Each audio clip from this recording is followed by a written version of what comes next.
ডাকসু নির্বাচনে ভোট জালিয়াতির অভিযোগ এনে নতুন করে নির্বাচন অনুষ্ঠানের দাবিতে মঙ্গলবার থেকে ঢাকা বিশ্ববিদ্যালয়ের রাজু ভাস্কর্যের নিচে 4 জন শিক্ষার্থী আমরণ অনশন শুরু করে। বুধবার তাদের সঙ্গে যোগ দেয় আরও 4 জন। অনশনকারীদের একজন দর্শন বিভাগের অনিন্দ মণ্ডল হঠাৎ করে বিকেলে অসুস্থ হয়ে পড়লে তাকে ঢাকা মেডিকেল কলেজ হাসপাতালে নিয়ে যাওয়া হয়। অনশনকারী 7 জনের সঙ্গে যোগ দিয়ে একই দাবিতে অবস্থান কর্মসূচি পালন করছে বেশ কিছু শিক্ষার্থী। এদের বেশিরভাগই বাম ছাত্র সংগঠনের কর্মী।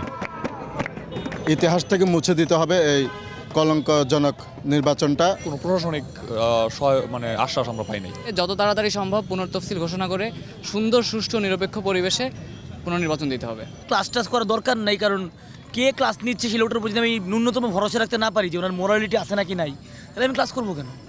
এদিকে বুধবার দুপুর থেকে রাজু ভাস্কর্যের নিচে পাল্টা অবস্থান নেয় স্যার এফ রহমান হলের 2 জন শিক্ষার্থী রাসেল ও নাজমুল। ছাত্রলীগের কর্মী তারা। তাদের ভাষ্য, জিতলে ভোট সুষ্ঠু আর হারলে কারচুপির অভিযোগ এনে ক্যাম্পাস অশান্ত করা ঠিক নয়।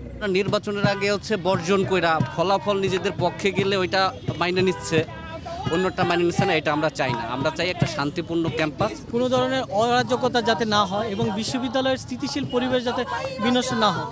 অন্যদিকে রোকেয়া হল সংসদে আবারও নির্বাচন মামলা প্রত্যাহার ও হল প্রাধ্যক্ষের পদত্যাগের দাবিতে ওই হলের আন্দোলনরত ছাত্রীদের সঙ্গে একাত্মতা জানিয়েছে কবি সুফিয়া কামাল হল, শামসুন্নাহার হল ও বঙ্গমাতা শেখ ফজিলাতুন্নেসা মুজিব হল সংসদের ভিপি ও জিএস সহ বিভিন্ন পদে নির্বাচিত 21 জন স্বতন্ত্র প্রার্থী। বিকেলে ঢাকা বিশ্ববিদ্যালয় সাংবাদিক সমিতির কার্যালয়ে যৌথ সংবাদ সম্মেলন করেন তারা। সারা রাত ধরে এতগুলো মেয়ে বাহিরে ছিলেন, সারা রাত ঘুমাননি, সেখানে প্রভোস্ট ওনাদের সাথে দেখা পর্যন্ত করতে আসেননি। তো এটা ইভেন প্রক্টর পর্যন্ত নাকি আসেননি। যে দাবিগুলো উত্থাপিত হয়েছে সেগুলো যেন মেনে নেওয়া হয়। তাহলে জাভেদ আখতার, এটিএন নিউজ, ঢাকা।